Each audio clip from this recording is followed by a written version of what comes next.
Buenas noches.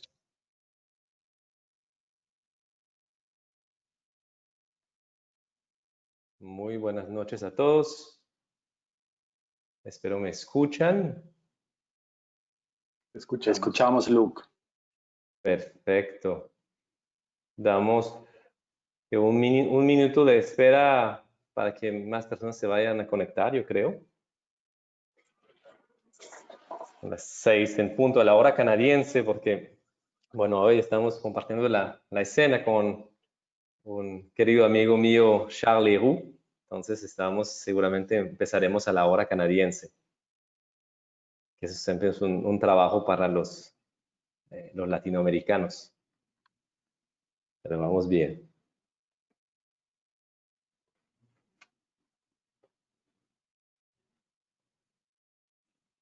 Listo. Muy bien, ok.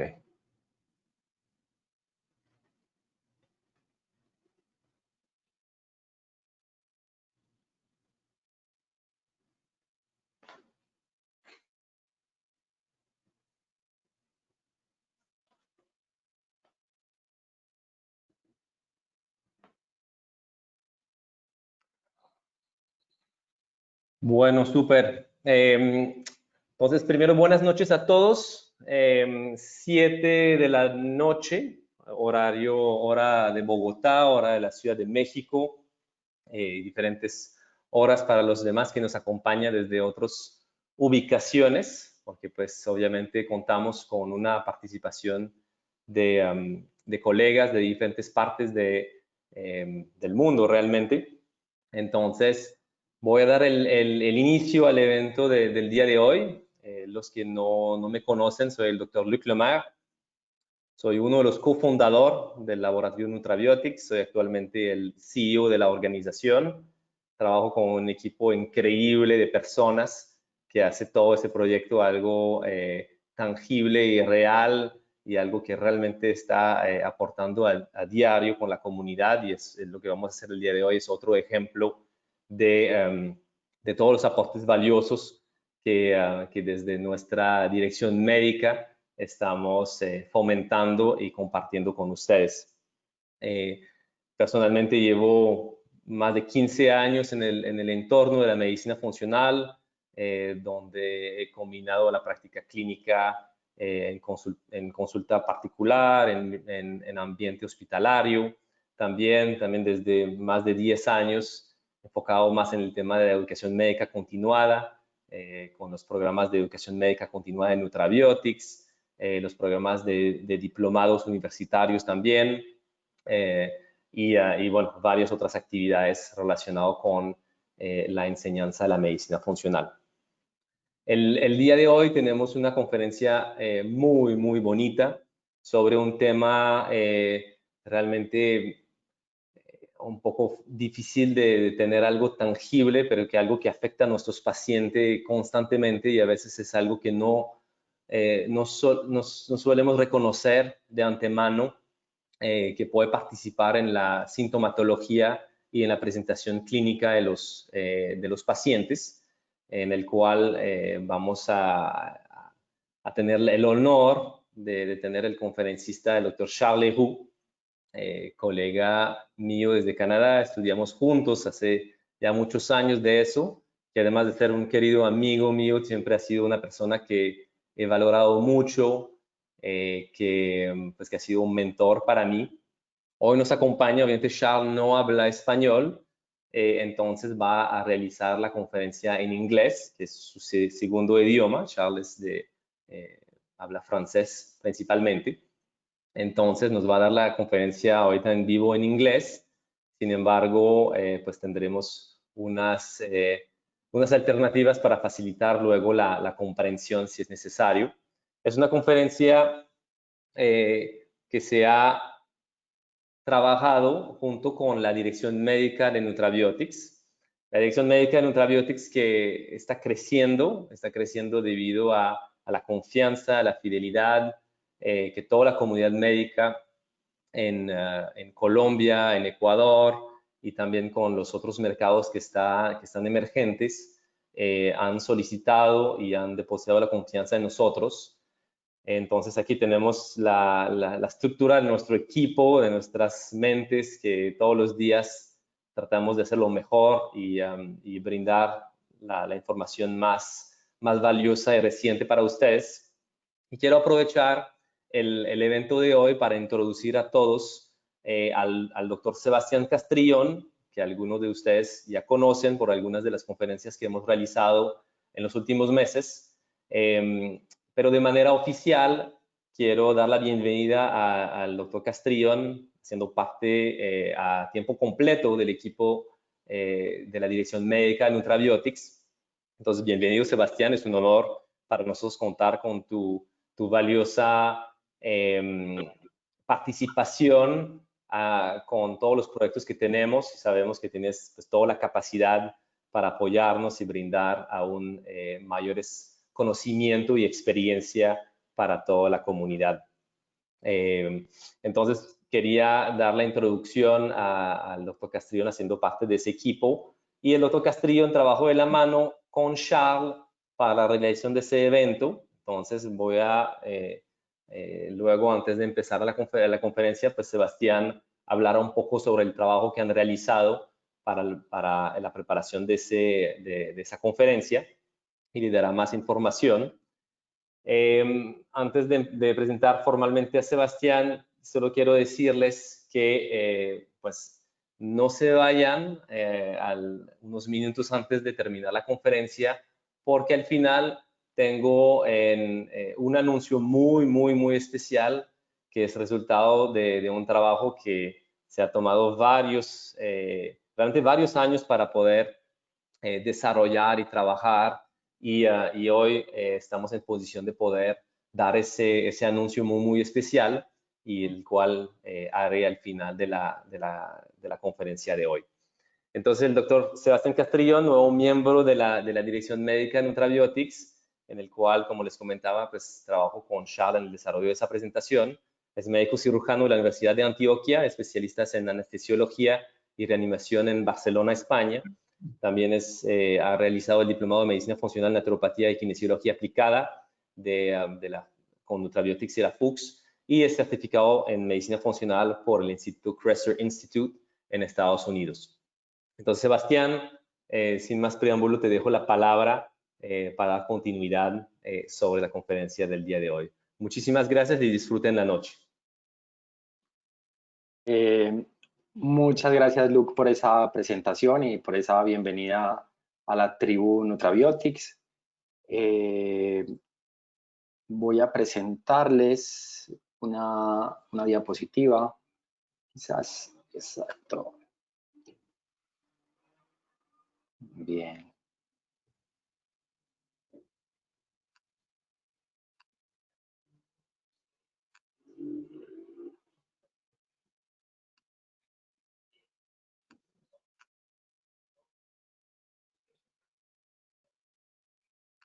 ¿Están viendo mi presentación en este momento?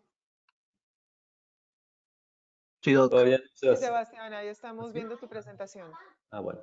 Bueno, No, es para mí también un honor presentar. No, discúlpame, Sebas, estás en tu escritorio. No estamos viendo la presentación. Exacto, estás compartiendo tu pantalla, pero sin presentación. Ok. ¿Y ahora todavía no se ve? Ahora sí, yo creo que ahora sí. Perfecto. Sí es. Bueno, es un honor para mí también presentarles a Charles Heró, que ha sido profesor de kinesiología aplicada.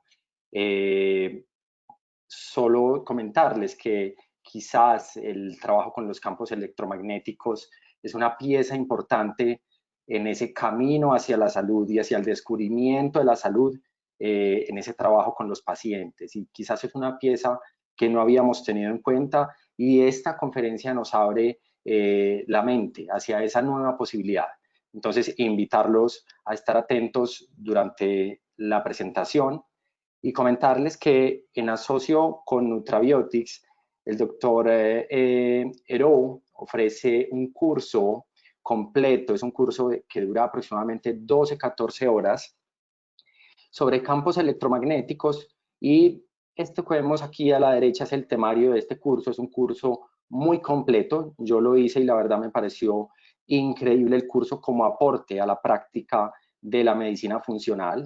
Realmente tienes una información muy completa en todo lo relacionado con campos electromagnéticos, su diagnóstico, tratamientos y diagnóstico utilizando la kinesiología aplicada, pero si no utilizas la kinesiología aplicada, este curso también te ofrece otras estrategias diagnósticas. El tratamiento habla sobre las vías de detoxificación para poder ayudarle a nuestros pacientes. Y durante un periodo de una semana, utilizando el código que tenemos aquí en mayúsculas, ingresando en esta página de internet que vemos aquí abajo, vamos a poder acceder con un descuento muy especial, ¿sí? Es un curso que habitualmente tiene un valor de $600 canadienses, pero ahora durante un periodo de una semana va a tener un precio muy favorable. Entonces, los invito a todos a que exploren esa posibilidad de profundizar aún más en el conocimiento de los campos electromagnéticos. Respecto a esta conferencia, comentarles que va a ser cargada posteriormente en la página de Nutrabiotics con subtítulos. Eso puede tardar, digamos que unas semanas, mientras se obtiene la subtitulación completa. Y el próximo miércoles tendremos también un live por la cuenta de Instagram de Nutrabiotics. Ese live va a ser en español y vamos a comentar los aspectos, los conceptos más relevantes de esta conferencia. Adicionalmente, durante la conferencia pueden escribir sus preguntas y el equipo de la Dirección Médica de Nutrabiotics, si tenemos el conocimiento, les responderemos las preguntas. Si desconocemos la respuesta, podrá ser respondida al final del webinar por el profesor Charles, y si no, nos comprometemos para que en el live dentro de 8 días les damos la respuesta a sus preguntas. En la segunda mitad del webinar se entregará un link para una encuesta de satisfacción acerca de las actividades docentes de Nutrabiotics y específicamente sobre el webinar, que esperamos ingresen porque tiene la finalidad de darnos una retroalimentación para seguir mejorando en nuestras actividades educativas. Y con esta información, entonces, le paso la presentación, la palabra al profesor Charles Leroux. Thank you very much, Sebastian. There you go. Okay. Can you, let's drag this down. Can you guys see this? Yes. Seems to be working, but I think we'll do it that way. Is that okay, Sebastian? Thank you very much for your nice introduction. I think I got like 10% of what you said, but I understood that you're going to answer a question and there's going to be a follow-up by you, I think, next Wednesday, if I got it right. Okay. Is that right? Yes, is what I said. All right, now let's focus and explain our topic for today. I'm really happy to share these information with you guys. I'll try to talk not too fast. I know for all of us, English is probably our second language, so I'll try to be nice. If at any moment, I don't know, it's really too fast, maybe just tell Sebastian or Luc and they can advise me. So our goal for tonight is really to give you explanation about EMF in general, but we'll focus much more on radio frequency. So everything that is like your cell phone and Wi-Fi. So we'll do a little more focus on that aspect. My goal is to show you and that make you realize that you need to consider this aspect with your patient and that it can play an important role with some of your patient and some other patient might be still very resilient. And there's some strategies that you guys can really use to increase the resiliency of your patient with EMF. So I'll show you some research. I'll show you some data about what's being used about all these systems right now in the world. And after that, we should be able to do a demonstration to show you how we can objectively use manual muscle testing. I know that some of you are familiar with manual muscle testing and applied kinesiology, and some of you are not. So I'd like to make a demonstration so you can see really that there's a way that we can evaluate patient and see if they are starting to be a little more sensitive to all these fields that surrounds us. So that's the goal. So right now in the world, our population is roughly 7 billion. There's 5 million users of cell phone, but actually there's more cell phone connection than there's human. So if you look at that map, you can see that in most countries, it's exceeding the 100%, meaning that there's more connection, more mobile device than there is inhabitant in each of these regions. So there's a lot of connection in the world right now. So the Wi-Fi map, so not cell phone. So the Wi-Fi map in 2001 looked pretty much like that in North America and down to South America. Just like roughly 11 years after, the Wi-Fi map looked like that, with the yellow spot being the hot spot. There's more connection in that in these area.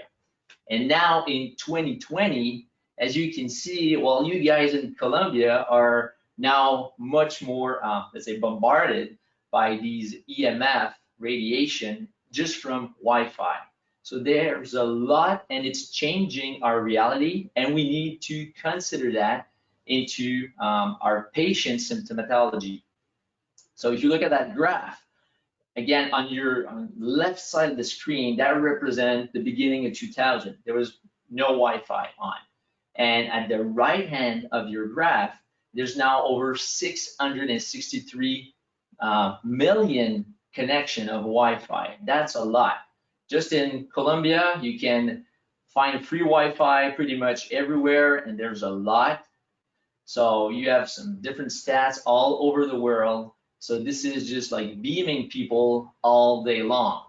And in schools, I don't know if it looks like that for you in some part of Colombia, but for us, when you reach, let's say, high school, pretty much all kids either have a tablet or a laptop that they have to work in the class or to do their homework. So all these laptops and these tablets are hooked on a Wi-Fi. So that's just increasing the pollution everywhere. Adding to that, so that you need to add to the previous chart, if you look at that one, this is the cell phone towers. So that's just the one from the US. I was trying to find one actual for Colombia, couldn't find one. But if you consider just in the US, there's roughly, if you have towers and antennas, it's roughly like 3 million emitters of radio frequencies all around the US. So you understand that there's different sources right now. So we've talked about like Wi-Fi, we've talked about their cell phones, connection, towers, and now there's newer technologies. Here in Quebec, we already have these technologies, and in the US also, but in Colombia, you'll have by 2030, you'll have 11 million of these smart meters, meaning that it's gonna be registering your electricity consumption and sharing the data with other houses and with the government. But all these devices are also producing radio frequency. So that means it's just like adding one over the other all day long. At the end, right now in 2020, it's probably even more than what Deborah Davis wrote in her book, which is like probably 8 years ago. She was saying there's like 1 trillion times higher EMF pollution right now than there was 100 years ago.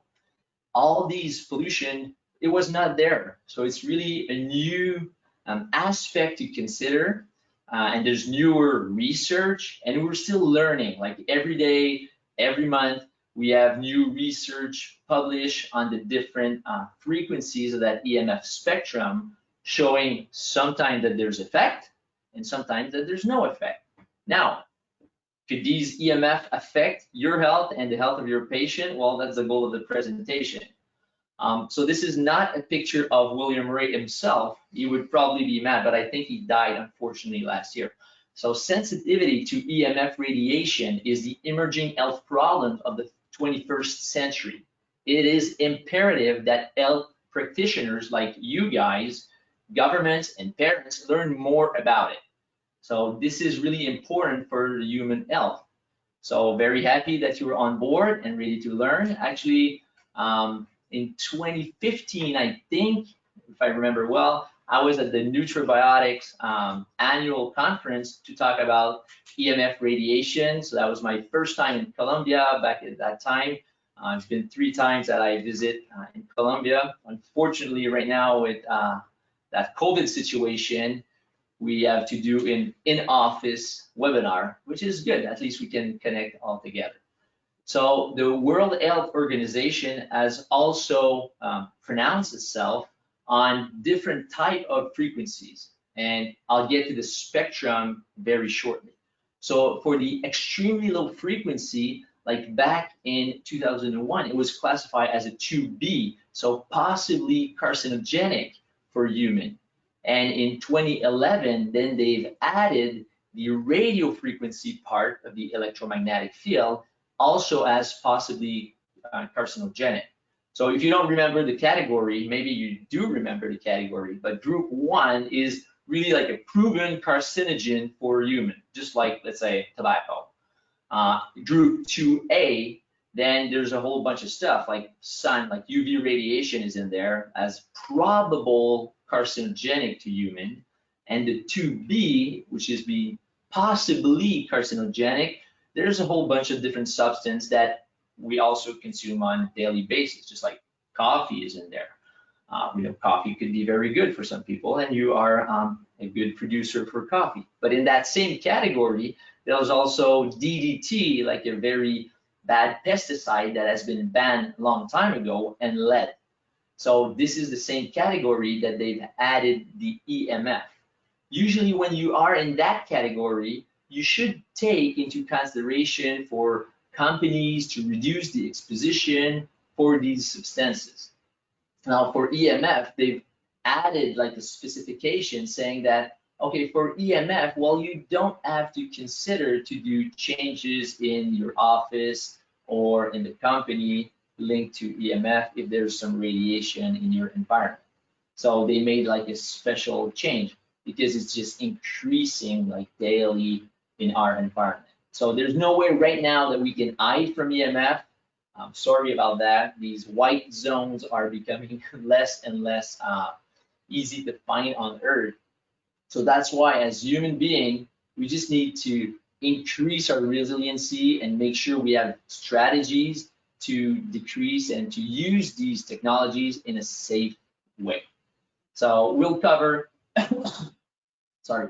So we'll cover the EMF spectrum, the different sources, what could be the different physiological responses to these EMF, and then we'll switch to explain what is considered as electro-hypersensitivity.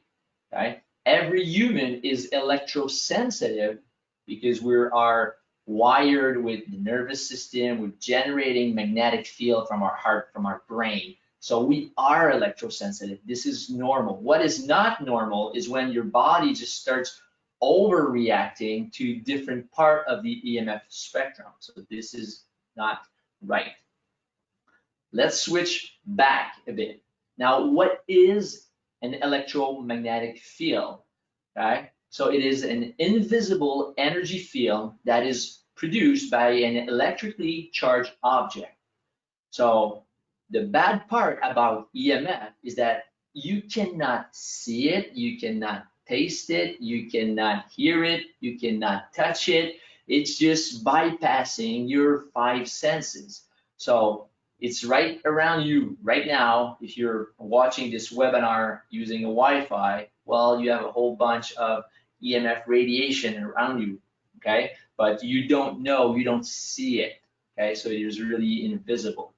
In that component, there's electromagnetic. So there's a part called electric field, which I'm just gonna switch this for a second so I can see it better. There. Okay. So the electric field is when you have electricity, but the electrons are not in motion. So let's say you have a lamp and it's plugged with the cord into the wall, but the lamp is off. Okay, right there you'll have an electric field that will be generated. So it's produced by voltage. So the higher the voltage, the higher you'll have an electric field also.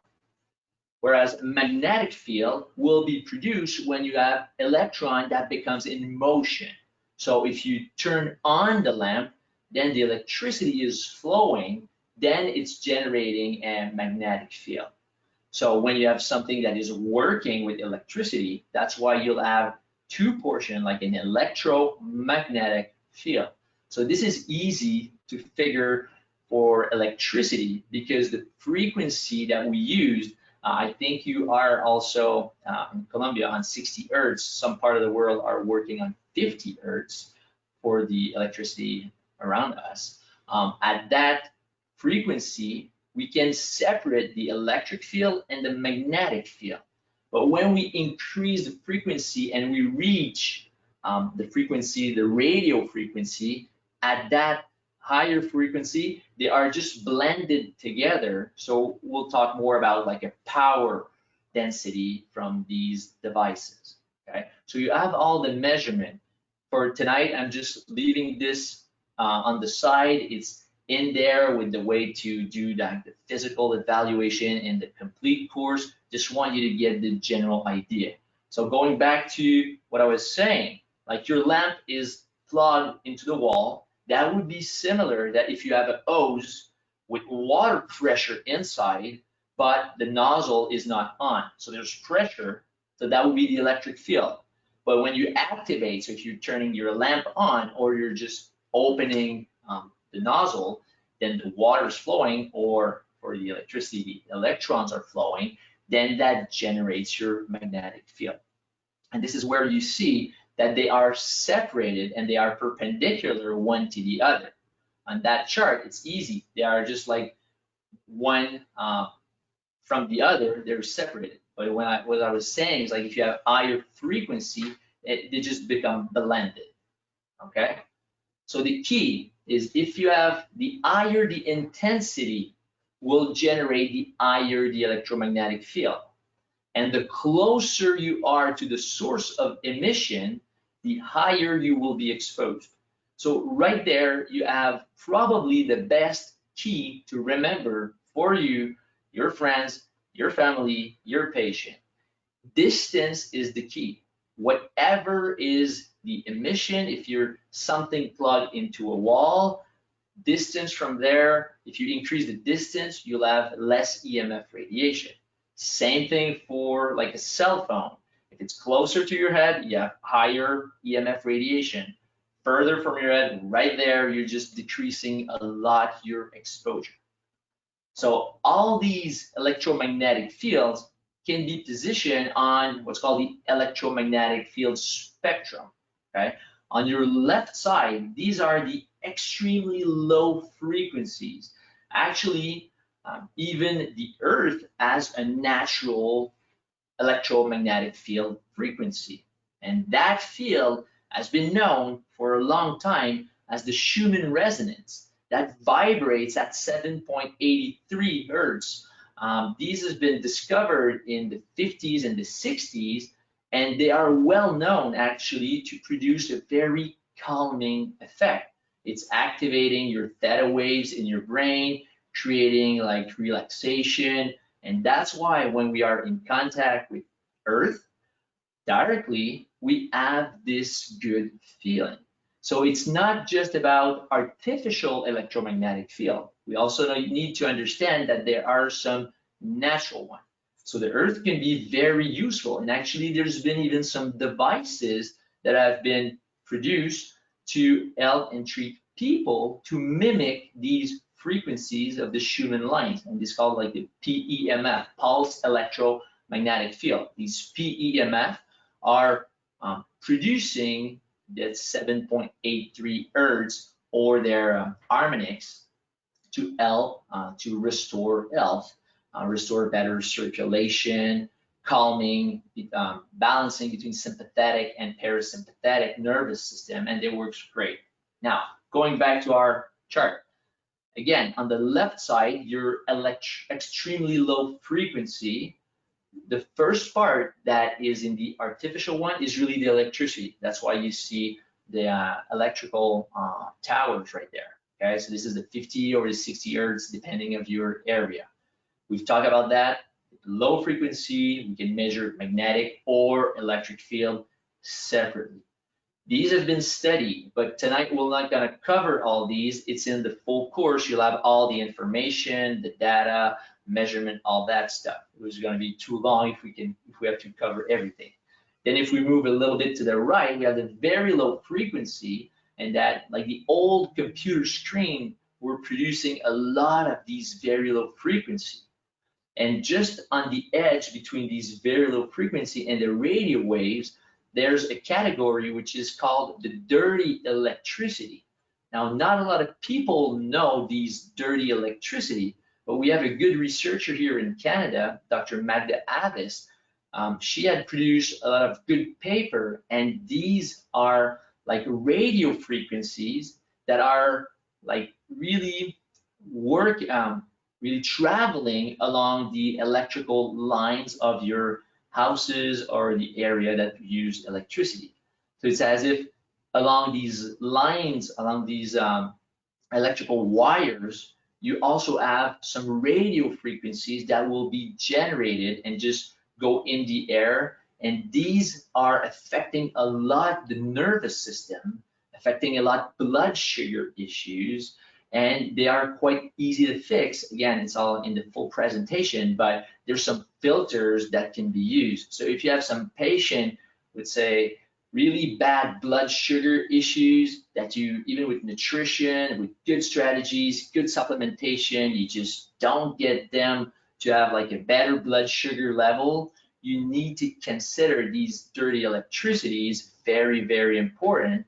And with the filters, they're pretty much easy to fix. There's other aspects that can be used and evaluate for that part. But I just want to mention because they have a profound effect on blood sugar and on cortisol level also.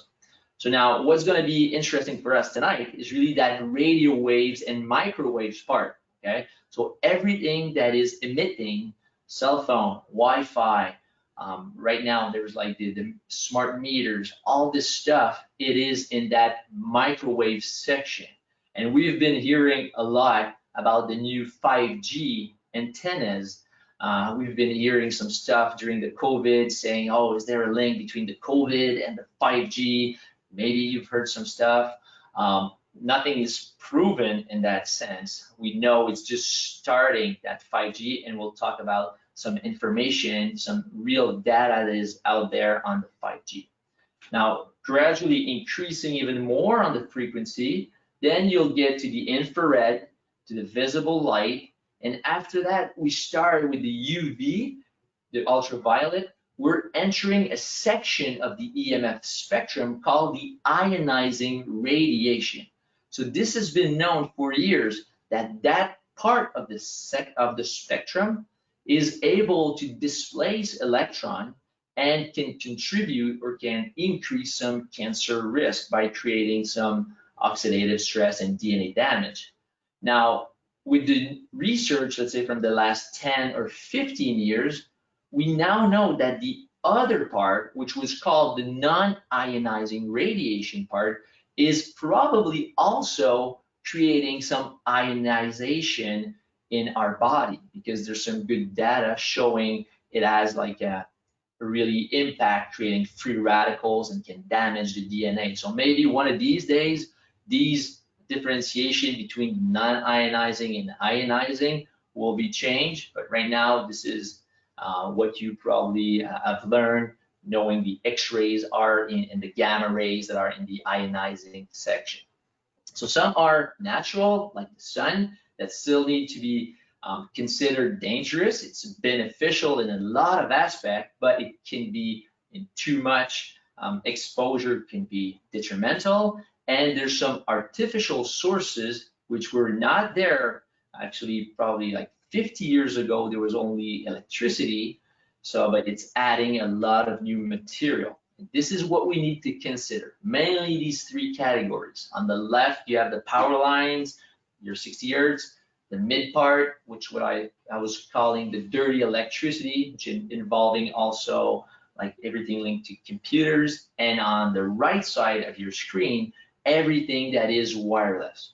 This is our section. So we have other part, like blue light emission, that maybe you've heard that some exposition from all these screens, because it's producing a lot of blue light, can affect the circadian rhythm. This is not covered tonight. Again, it's in the full presentation. So we'll focus on the wireless technologies, that part of the EMF spectrum. So radio frequencies and microwaves, the higher we have a frequency, the more information we can carry, but on a shorter distance. So at this point in time, all telephone company, all mobile phone company, the goal for them is to use higher and higher frequency to make it possible to carry more and more information, and that the transmission of all these information can be very fast and efficient for the consumer. So 10 years ago, to download a movie on your cell phone was impossible. Now it's quite fast if you want to download using the 4G technology. While they're expecting with the 5G, because it's a higher frequency, that to download a movie will take seconds on your cell phone, because you can carry more data, more information. But the higher these frequencies are, the less they can travel in space. So this is also a problem. Okay? So we need to take that into consideration, because if it's not traveling that far, then you need to increase the number of antennas, and the antennas will be a big problem with that 5G coming up. Okay? So we are exposed right now. If we were able to see it around us, it would be a real electro smog. It would be just like all really impossible to see the other person, because you get the cell phone, you get the Wi-Fi, you get the stuff from the smart meters adding over that. Everything would be just like blurring your vision. So from all these radiation, there's one frequency that will be, let's say, the carrier wave, that will serve to add the information to it. So there's the carrier wave, and after that, let's say you're linked to a Wi-Fi. Okay, so your connection to the Wi-Fi is there, but you're not asking for any information, so you're linked. But when you open a YouTube video, then you're adding signal to that carrier wave, so you're just increasing pulse digital signal to that frequency. So it's adding more radiation. So the different sources for these radio frequencies, and there's quite a lot, cell phones, cordless phones. So these are like the old version of like cordless phone that were used in the house. Not a lot of people have these right now, because more people have only like a cell phone, and they don't even have a landline or cordless phone in their house. But these cordless phones were really, really bad, because the station was actually a small antenna by itself, beaming 24 hours a day, 7 days a week, 365 days a year. So if you happen to have this kind of telephone in your house, make sure to have the base station at least 10 feet of where you spend most of your time. So some people around their workstation, they'll have a base with a cordless phone. This is really bad, because you just get bombarded 24 hours a day. Now the baby monitors are pretty much the same thing, and babies are extremely sensitive to pretty much anything, any kind of stress. They're just like multiplicating their system, just doing a big development of their immune system, of their nervous system. So make sure you use, let's say, as little as possible, or ideally that you don't use these baby monitors, because they are not good for the nervous system of the babies. The Wi-Fi, pretty much the same thing. Probably most of you, if not all of you, have a Wi-Fi in your house or in your work environment. Again, I've said it, like there's no way to escape, but make sure that the router is not close to where you are working or where you are spending most of your day. Make sure it is far away. The closer you are to the source, the higher the exposition. Now we have intelligent houses, saying that you can use your cell phone to just unlock your door or to just increase or decrease the temperature in your house. So all these security system and these intelligent house also use some radio frequency. Like, I'm not in favor of that, even if it's very convenient and very cool if you can just like open your garage door because you forgot your key, but it's also just increasing the radio frequency. Every kind of antennas are generating the radio frequencies. The different video games that are working wireless, the remote control, the trackers, actually the Fitbits, and all the Apple Watch. These watches are beaming on your wrist 24 hours a day. Some watch you can activate the transfer, the Bluetooth transfer, and some watch you cannot activate and deactivate it. And on these watch, it can become a problem because you just get bombarded day after day. So even though your resilience is good, it's just like really small stress day on, increasing your whole body. It's gonna affect your body and creating on the long run just electro hypersensitivity. I've seen a lot of these patients in the office starting to have like wrist, elbow, shoulder problem, neck problem, just because it's affecting the nervous system. The smart meters, like we've talked, and now there's a whole bunch of new technologies used in the car to have like, it's called V2V, vehicle to vehicle. So the communication between cars is also there, and it's going to be increasing just to make sure that we can have, let's say, automatic car that can be working on the road, which I don't think it's useful, but it's going to be there for us. Now, antennas, is there? It's there. Is it affecting our health? Before really the telecommunication, nothing was in that range, like in the radio frequency range. The only thing we've had, it was the microwave oven, but real good microwave oven should be shielded and have no leakage of radio frequencies. So that was the only thing working with these radio frequencies, let's say, except of radar out there, but there was nothing in our environment on a daily basis. Now, this is an old study, and that study would be impossible to be done in 2020, okay? Because this is based on the distance you are from a cell phone tower, okay? On that study, you can see on the right side is, let's say you are close, very close to a cell phone tower, less than 10 meters. And on the left side is if you are over 300 meters. As you can see, the different symptoms on that chart, especially fatigue, sleep disturbances, headache, just like feeling of discomfort, difficulty in concentrating, is much higher if you are closer to a cell phone tower. But now there's so many cell phone towers that it is becoming very hard to be over 300 meters from a cell phone tower. In some area it is still possible, but in big cities, let's say you're in Bogota or in Montreal, in Quebec, this is close to be impossible. So now they've done some studies also on students to see if you just increase the radiation on these students, and they've recognized that it's affecting their motor control and their really their ability to concentrate. So it's there, and there's some data. Unfortunately, there's no standard to say, okay, you can build a house, let's say you cannot build a house closer to 200 meters from an antenna.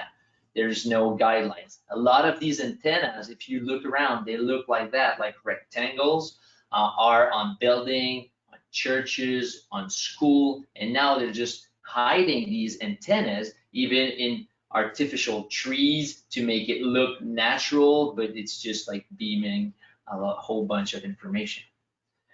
Now this whole 5G, what's coming up for us? I think it will start in Colombia soon because they just sold the frequency band to different telephone companies. So by 2022, from what I've read from late June in the papers, you'll have eventually some 5Gs around you. It has started a lot in the US and in China, so that's why we've heard the possible connection between the COVID and the 5G. Now, these 5G is really small cells antenna, and like I told you, because the frequency is much higher, we will need a whole bunch of antenna. Actually, probably antenna every 2 to 10 houses just to increase the signal. The only good thing, possible good thing, is that these higher frequencies are less penetrating for building block material. So they should be less penetrating towards your houses. So if you put a router using 5G in your house, then you'll have much more frequency. But from outside, it should not be, we don't know it, but it should not be that bad. The goal is to have like faster transmission, and really the goal for telecommunication company is to create what is called the IoT, the Internet of Things, making sure that every material in your house can communicate together, sending information about your consumption for the dishwasher, for your laundry machine, what your car is doing. So this is really giving a lot of data to the industry, saying it's there just to maximize and to help for the production and make it even faster and useful. We can have some doubt of the real use that they will be doing with all these information. Now, even the weather, the person who do the weather forecast are worried because these higher frequencies are actually activating water molecules, saying it could have a really bad impact on weather and weather forecast. Health-wise, there's still not a lot of research, but a group of scientists have grouped together saying we should be concerned, there's not enough data, we should wait and do research before launching this 5G. But of course, the telecommunication has decided something else, and they've launched the 5G. And actually, there's really a race around the world to see where it will be the first 5G, the intelligent city using this 5G communication. What we have as a data from research is probably the skin and the superficial layers of the human body will be the most sensitive tissues affected by that 5G because it has high frequency, so less penetration. So probably from research, you have the eyes that could be implicated, the skin, the nervous system, so creating really like, let's say, neurologic pain or skin problems or really eye damage. So this is what is possibly expected to be affected first for your patient that we should at least be aware. Again, a group of scientists saying like, okay, we need to do something to stop that. At this point, not a lot of people are backing off. I've seen a couple countries that state that they are going to wait to see what others are doing. I think this is really intelligent. Now, going back to our cell phone. Cell phone, we call that, the new one is called the 5G. Actually, it has nothing to do with the frequency, which are in the gigahertz. It would be really easy to think it's linked to the frequency, but the G is there for generation. So it's first generation, second, third, fourth, fifth. The first cell phone, actually the first phone call ever, has been made on April 3rd, 1973. Martin Cooper from Motorola called his competitor at Bell saying, I got it. I made like the first cell phone. It took 10 years, and in 1980, 1983, it was starting to be on the market. And gradually, we've had pretty much every 10 years a new generation increasing the use of what a cell phone can do. So the first one is just to talk. Then the second generation, you were able to text. The third generation, the 3G, you were able to access the internet. With the 4G, we're able to access the internet, but also faster. This is what we have right now. Faster information transmission, so you can download movies, watch movies right on your cell phone. And the 5G is really the next level, saying just like creating the web with all these devices around us. So you need to realize that back in 1990, there was only 12 million users of cell phone in the world. And just said right on the first slide that there's now like over 5 billion people using cell phone right now. So it is estimated it's just gonna increase, and you are probably aware of that on yourself. We are, as human, becoming dependent of our cell phone. We are watching it for social media, text message, your everything just always on the cell phone. I highly encourage that you leave it out of your office. As health field practitioners, we have this possibility not to have it in the treatment room, and I find it a very nice positive advantage. Now, it is a possible carcinogen, and are there some scientific studies showing it can have an impact? The biggest research actually came out two years ago. That was a big program. The National Toxicology Program took 10 years to build. 30 million was spent on that program to try to find out once forever if it was increasing cancer risk.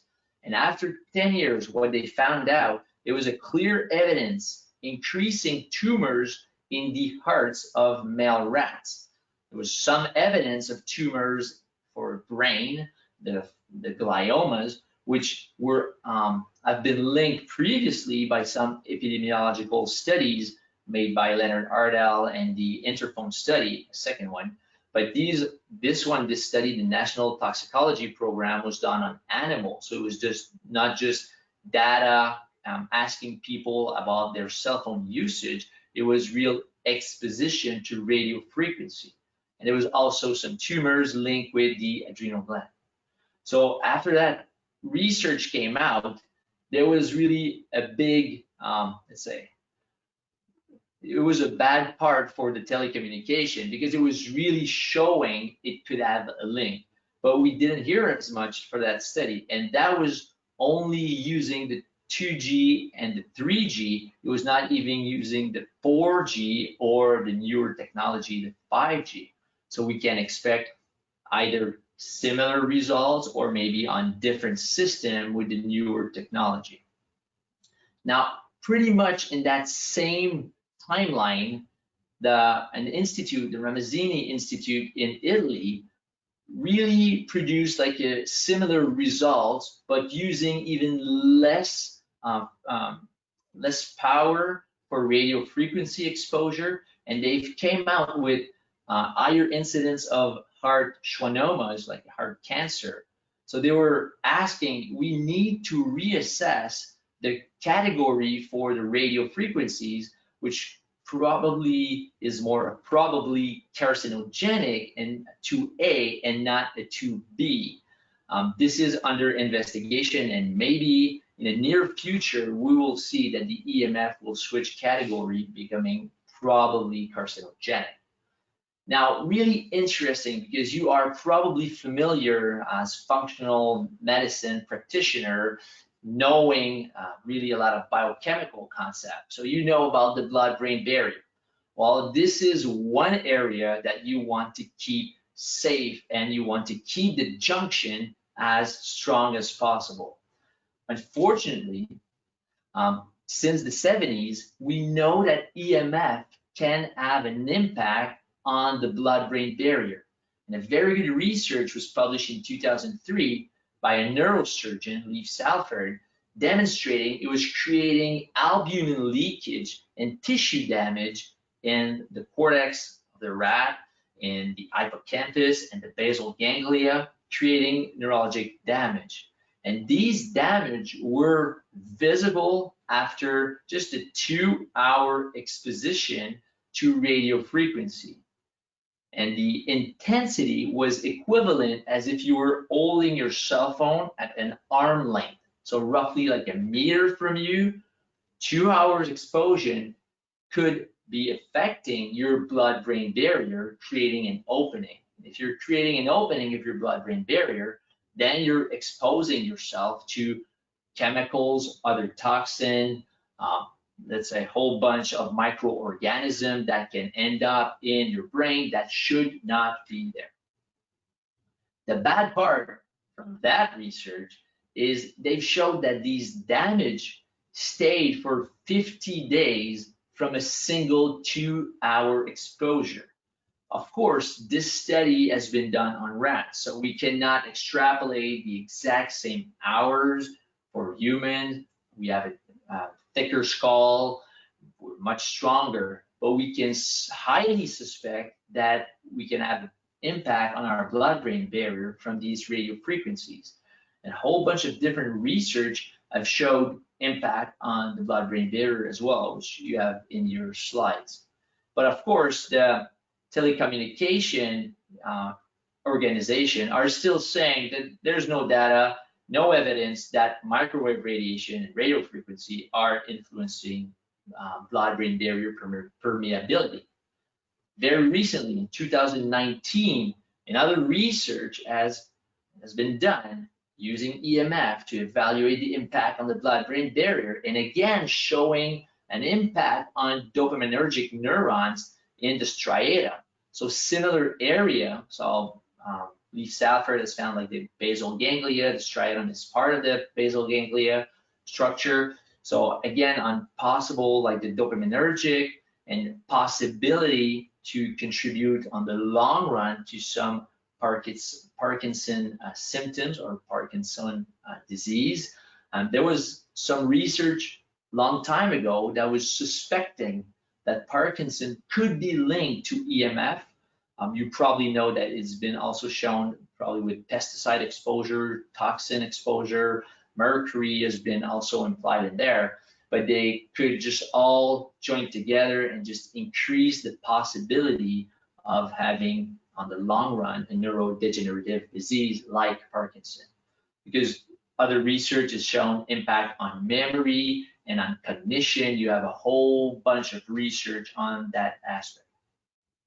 Now this guy, Professor Adolkoffer, was hired first to do research that was going to prove one time forever, and that will be done after, that radio frequencies are not creating any damage. So that was called the Reflex Project.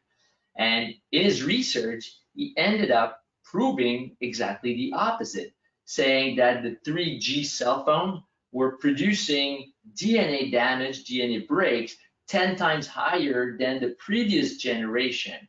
So they tried to cover up everything from his research, and Deborah Davis, which is a journalist, produced a very good book probably 7-8 years ago called Disconnect, and there's the whole history about that project.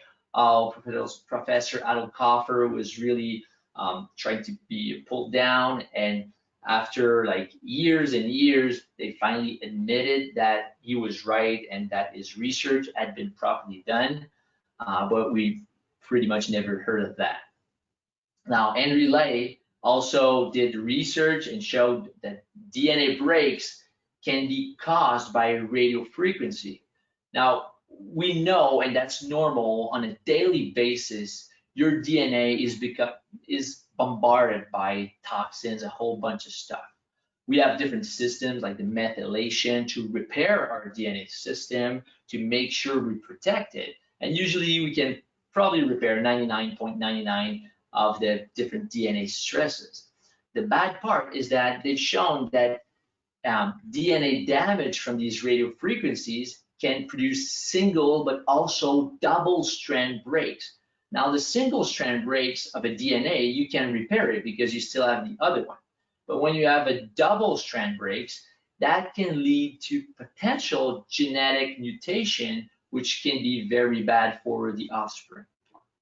Now, talking about the offspring, it's really now, really no doubt right now, if you are using your laptop at this point in time on your lap, please do yourself a favor and move it away from you, because it's pretty much well documented that the exposure from radio frequency close to, let's say, male and female organ can produce damage to the reproductive system. So it can affect fertility. It's been documented creating DNA damage in that area. And from all the papers on the different free radical, most papers shows an effect on that aspect, increasing DNA damage. Now, radio frequency, if you happen to use your cell phone to monitor your heart, not your heart, your sleep and your heart rhythm or your heart rate variability when you sleep, well, you should stop doing that. It's not a good idea. Radio frequency has been shown to influence the circadian rhythm, especially during nighttime, decreasing melatonin, decreasing glutathione peroxidase and superoxide dismutase level. So these are important enzymes really to repair your system and to protect from all of these oxidative damage. And it's also creating changes in the heart rate variability in a bad part. I talked previously about a researcher that we have in Canada, Dr. Magda Alice.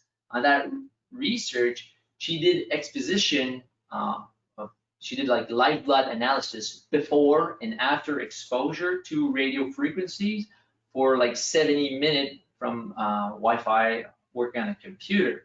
And what you see is red blood cells. So the top part is really low electrosmog. So the red blood cell are really pushing themselves away. So this is a normal response.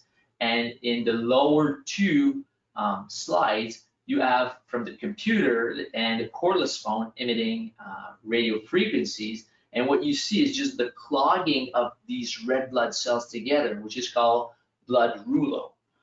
There's a really simple test you can do in office to evaluate. You cannot conclude that there will be rouleau, but it's to put the calf, the blood pressure, the manual one, you put it around the calf and you just increase the pressure. Like someone below 65 years old should be able to sustain compression over 220 millimeter of pressure, because it's just like squeezing really small capillaries. And if you happen to have blood rouleau, then it's generating pain or a feeling of cramp, and your patient will probably jump on the table. So a very simple in-office test you can add. You do your regular blood pressure, then you take the blood pressure device, put it around the calf, do both sides. Both sides should be balanced, and both sides should be over 220 millimeter of mercury. And that could give you a clue if there's a problem in the calf response, that there's some rouleau that are present. Of course, the rouleau is a non-specific sign of inflammation, but these days EMF is very common as a source of these rouleau. So the hormonal system, very sensitive, affecting the hormone profile from EMF. Pretty much all the axis from your pituitary and your reproductive and adrenal system, affecting the testosterone, so decreasing testosterone in rats. And also it's been documented from the laptops even on the sperm motility and the sperm quality in humans. So it's very common. So right now around the world, the fertility clinic are very exploding. We have a lot of people, probably in your patient, hope not you guys, that have fertility problem. And one aspect is really just the general pollution that needs to be considered. Of course, all the pesticides, all the plastic, creating change in our hormonal profile, mimicking estrogenic compounds, but also all these EMF are really something to consider, and it can be very easy to address with your patient with very simple recommendation. So in conclusion, really Wi-Fi can affect pretty much every parameters for the reproductive system, either in male or in female. And in that study that was done on rats, it exposed, let's say, prenatal rats to radio frequency, And when the offspring were born, unfortunately, they sacrificed the offspring at, let's say, 30 or 34 days, and they checked for the ovaries, and there was less follicle that was present in the EMF exposed, from the EMF exposed mother. So that's something we need to consider for ourselves and for our patient. So nervous system, heart, hormonal system are really sensitive to all these radio frequencies. You have a whole bunch of other research right there. Of course, the telecom company are still saying Wi-Fi is safe. Your cell phone is safe. You don't have to worry about it. Interestingly enough, when we look about financing, who's paying for these research, and really map over 300 studies, and really the studies that were funded by, let's say, were funded not by the telecom company, by independent, 70% of the research showed there was like a bad impact on physiology and 30% no effect. But it was exactly the opposite. If the studies were funded by the telecom company, then it was pretty much 70% showing, well, there's no effect, and 32%, for matter, showing there was some effect. So still 30%, when it's paid by the industry, are showing it has some impact. So it's impossible to say there's no damage. It will be very dishonest for anyone right now to say that there's no science showing damage from radio frequencies. Now, if you have fillings, silver fillings in your mouth, I warn you, you should not keep your cell phone close to your head, because using your cell phone, or let's say if you have an MRI, you're increasing the mercury emission from your fillings. There are a couple of research showing that, because mercury is a diamagnetic metal. So when you just produce a magnetic field, it's going to be affecting the molecules, and it's going to increase liberation. And then you're swallowing more, you're having more through your breathing, airways. So it can become more toxicity on the mercury aspect just from the cell phone use. From that research, like a possibility for these two combined together, EMF and mercury, could be partially explaining why we have an increase in autism right now. Again, there's still other causes that are well documented for autism, but this is one aspect that we need to take into consideration. Now, important part, because we need to switch and to understand what we can do about that, because right now you might be just afraid of watching that webinar saying, well, that's bad, it's affecting my testes, it's affecting my hormonal profile, it's affecting my nervous system. But if we understand how it works on a biochemical aspect, from these exposition to EMF, then we can have different strategies to increase our resiliency. So Martin Paul showed that all these EMF are increasing the influx of calcium into the cell. And if you're increasing the calcium into the cell, well, small aspect is good, but if you're increasing too much calcium, you're really increasing possibly free radical formation, and after that, DNA damage and other structure being damaged and increasing inflammation. So you have the whole cascade right there. So increasing your calcium potentially will increase your nitric oxide. So if nitric oxide by itself is there with no, let's say, peroxynitrite, with no superoxide, sorry, then nitric oxide can be very beneficial. But if you have the nitric oxide and you have a free radical, superoxide free radical, then it's really bad, because they join together and they form this peroxynitrate, which is very reactive, producing a whole bunch of cascade of inflammation and oxidative stress. So it's really the combination after that calcium influx, increasing the free radical, that we need to be able to manage.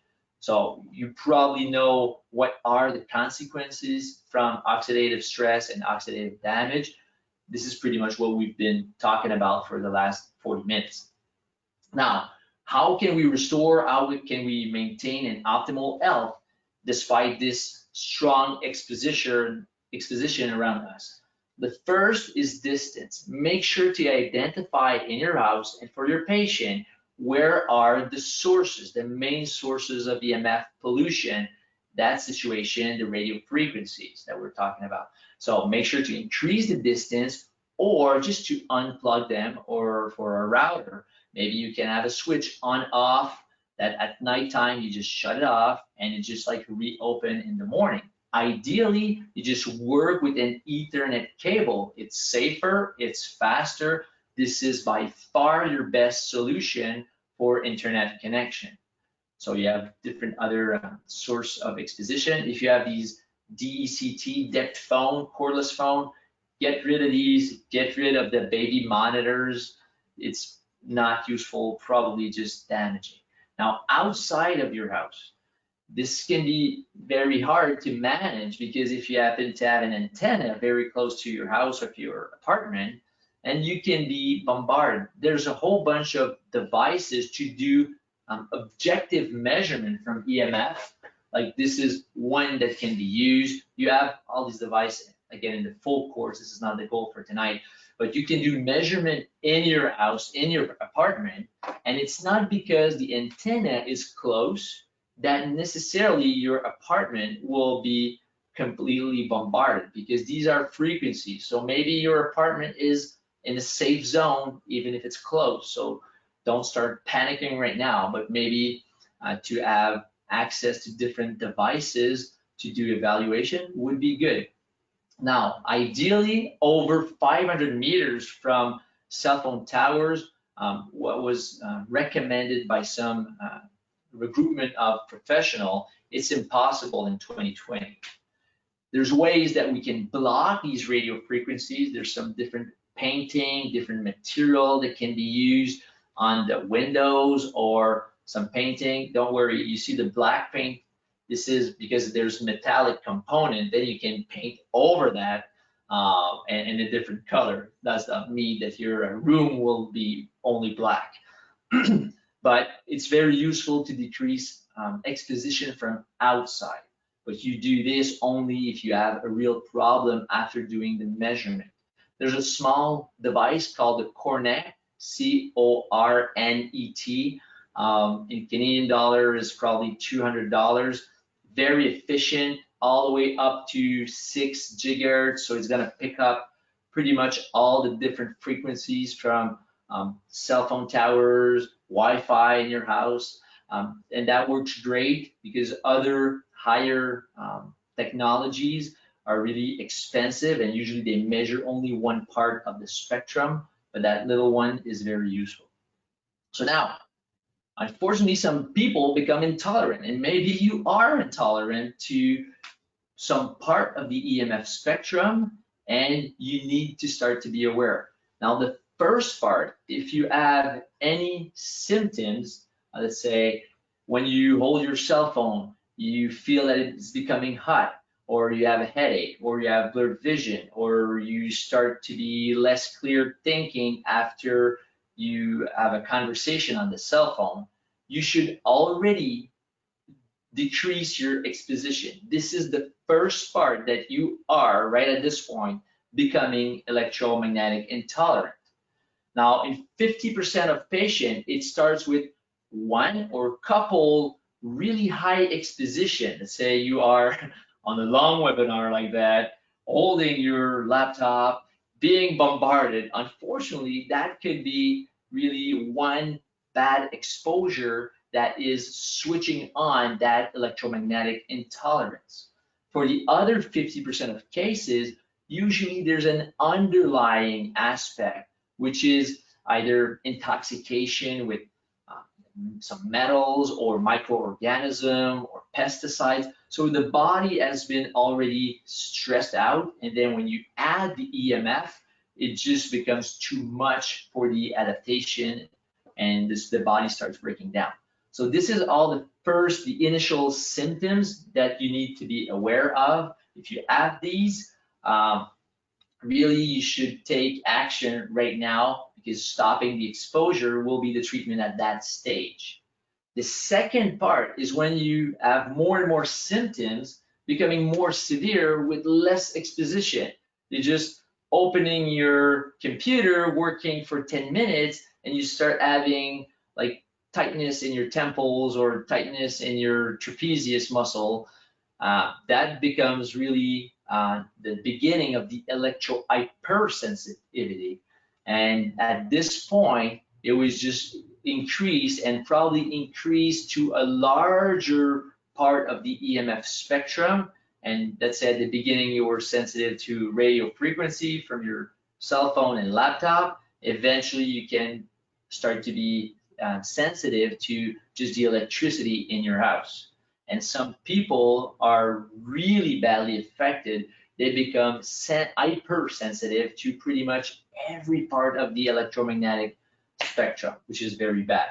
So if you start to have like insomnia, fatigue, feeling of depression, it can be symptoms that it's in the form of allergic reaction to the radio frequencies or other part. So this has been known for a long time, since 1932. It's been known in Germany, and after that, the Russian made really bad experiment during the Cold War. They were bombarding the US embassy with radio frequency, and they were seeing that the US people that were working at the embassy were starting to have symptoms. And this has been documented in the 1978 study, Lilienfeld study, showing that these people starting to have like headaches, skin problems, some cancer, and they didn't know they were getting bombarded by the Russian. So really similar structure are affected by what we know now from these exposition. So this is all a form of electro-hypersensitivity. Unfortunately, no country recognized that condition as an official medical condition. Some government, like in Sweden, say it's there, we know it's present, but it's not an official diagnosis. And in 2005, even the World Health Organization said it's there, it's increasing, it's even more prevalent. But in Canada, US, there's no recognition about that condition at all. There was a first real case report of electro-hypersensitivity from a medical doctor. So herself, she was saying, I am really sensitive to these some part of the spectrum. So they did like some blind study on her, and after 100 seconds of exposition, she had to say when she was feeling symptoms. So she was saying, okay, I have a headache, I have tension. And every time it was correlating when they were switching on the electromagnetic field exposition within a range of 100 seconds. So that was really the first case report saying it's there, it's a real condition that we need to consider. There's a French researcher trying to do a lot of, to collect data showing on these patients, they have a higher level of histamine. Some people have higher level of melatonin and other lower level of melatonin, and they have less blood perfusion in their brain. Some people show also like a protein that is increased, showing a blood-brain barrier opening, and it's very similar to the response for multiple chemical sensitivity patient. So all these can be just like linked together from our environment, adding up to the EMF over that. So all these patients, a lot of people around will think they are crazy. And when you first meet a real electro-hypersensitive patient, you will think they are crazy, because some people are affected by so small level, just like this example, like the cannery and the coal mine. It's very hard to understand that they could be so sensitive, but it's true. And they are probably warning us that we need to be careful and we need to have strategies to increase our resiliency to EMF. So we'll focus on that, and right after we'll do a demonstration to show how we can objectively evaluate EMF response on a patient. Now, you have a whole bunch of possibility, which we're not going to talk, but lifestyle intervention is very useful, very effective. But sometimes there's electrogalvanism, like connection between fillings creating some magnetic field, some electric current, or between filling and jewels. That's possible to also be considered. Again, it's in the class.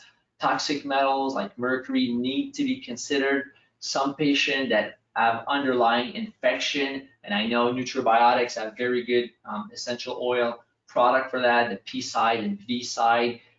If you treat an underlying infection, after that you could feel better and you become more resilient to EMF exposure because you're just helping the health in general. So it's not changing the way you will evaluate a patient, just have a little more strategies.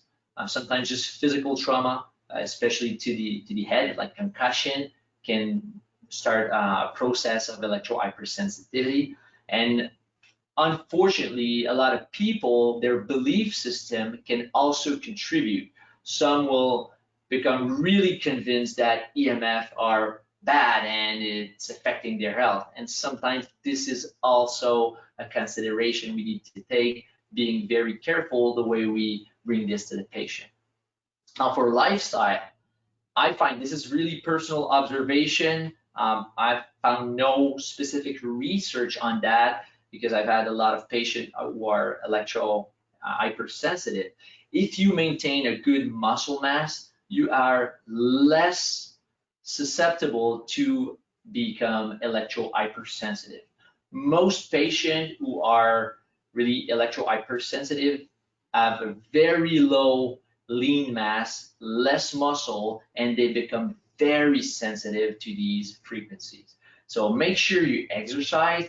By exercising cardiovascular, muscular, you're increasing the torsion, the compression on the bone itself, and that mechanical compression, it's called the piezoelectric effect on the bone, just creating mechanical compression, which will generate an electromagnetic field naturally from the bone, from the muscle themselves, and actually protecting the whole body from the outside exposure. So this is one thing you should really do for you and recommend to your patients. It goes back to exercise, very simple. Earthing, I think it's known in Colombia, there's natural earthing, just to walk barefoot on the ground, ideally a humid ground, to the beach, because you guys can have access in some part of your country to the beach. This is great. This is just like discharging artificial EMF and recharging with electron from the earth, recharging from these Schumann line, very effective. There's also ways to do it artificially with some mat under the feet you can sit on. You need to be careful to do that when you plug it into the wall, because sometimes if the wiring system in a house is not say well done, then you can increase yourself, you become more electrically charged. So if you do use these mats and you feel better, that's a good sign. If you use these mats and you feel, let's say, more tense, more stress, you have a headache after, don't use these mats in that wall. Maybe you should use like the real earthing pole outside, that would be more efficient.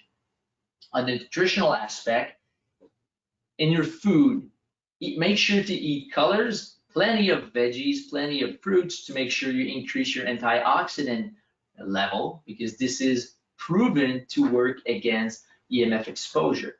Everything that will increase your glutathione, selenium, carnitine, and everything that will increase your melatonin will also help to increase your resilience. So in Nutrabiotics, you have the glutathione, which is actually one of my favorite products. In the last 2 times I've been in Colombia, I brought a whole bunch back. Unfortunately, I'm out of stock and they don't ship to Canada. So in the demonstration, I won't be able to use glutathione, but the formulation that has been done, I think Luke worked on that formulation really well, because this has been really one of my favorite product from the company, and it's very useful to increase glutathione.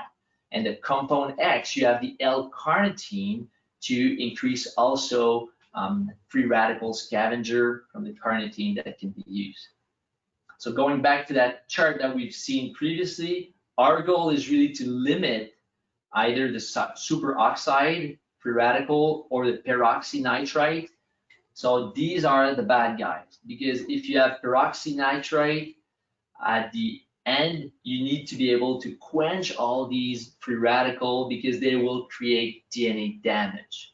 And as you see on that chart, if you have a proper metabolism and you can neutralize this superoxide ion, you will form water. But that needs to have like a proper catalase level, glutathione peroxidase enzyme working well.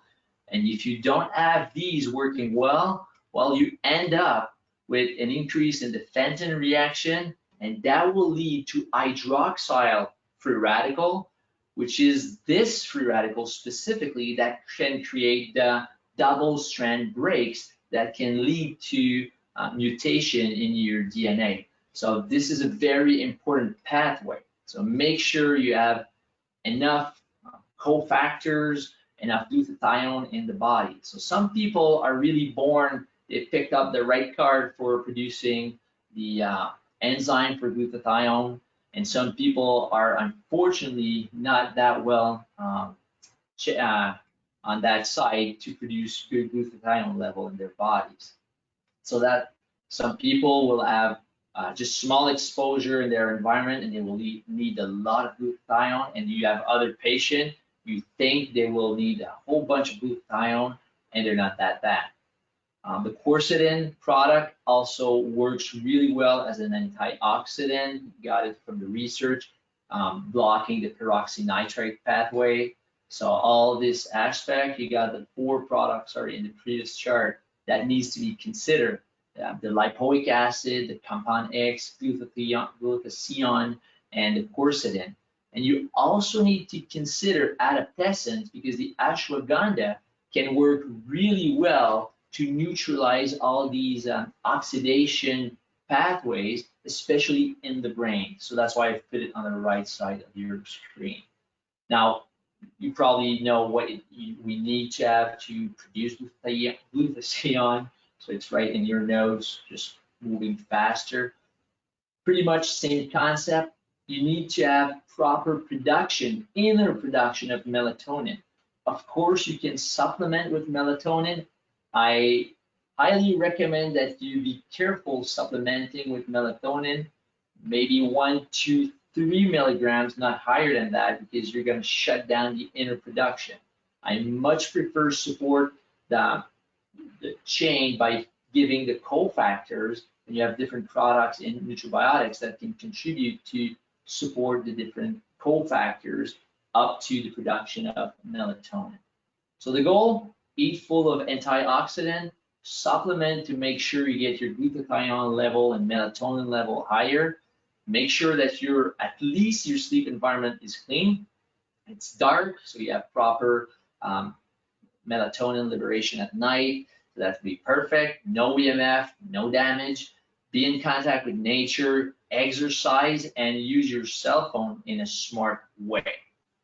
So all this leading to this part, I think we still have a little bit of time to do a slight demonstration. So I'm a chiropractor. I teach applied kinesiology since 2006. I've been teaching in Canada, in France, Colombia, the United States, and I do think that we can use manual muscle testing as a functional neurology tool to evaluate the nervous system response to different stressors. Now, EMF just become one of these stressors, okay? So that's why on this slide is like, how could we objectively tell if someone is electro-hypersensitive to EMF? Is there a way other than just your patient telling you, oh, when I use my cell phone, I have headache? Well, patient history is very important because it's probably 80% of your diagnosis based on history. But after that, if you have a way to evaluate some of your hypotheses, then it becomes even better to see which pathway you will support, or if are you going to give a supplement, which system might be the primary system for that patient.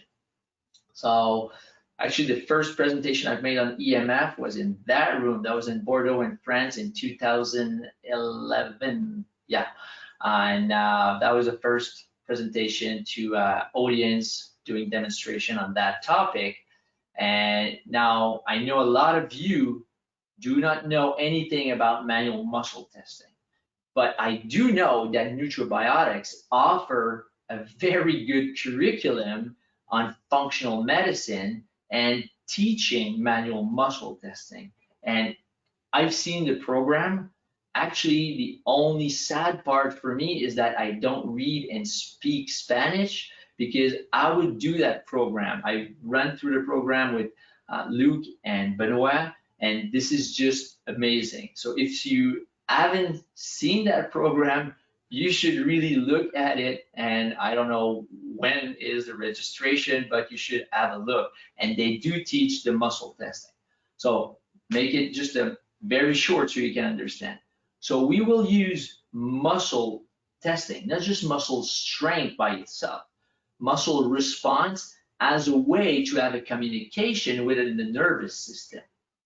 In neurology, every stimulus will end up in a muscle response. And this could be gustatory stimulation, olfactory stimulation, it could be any sound stimulation. It will, at the end of the process, affect either small muscle, larger muscle, but we can use muscle testing to have this feedback with the system. That becomes just like when you go to the garage and they just plug your car on the machine saying, oh, well, you have this problem with that system in your car. So that becomes a way to have information. The careful part about muscle testing is not to conclude too fast just using muscle testing. So as a physician or as a chiropractor, all your background information needs to be taken into consideration. So it's really the interpretation that is the key to muscle testing. Just like using the stethoscope. It's not just about hearing the heartbeat, it's just like the interpretation and also linked with the experience with that tool. So we'll do a demonstration right now to show you how we can use that. I'll just switch from that. I think I can stop this. So we've decided to take a patient right there.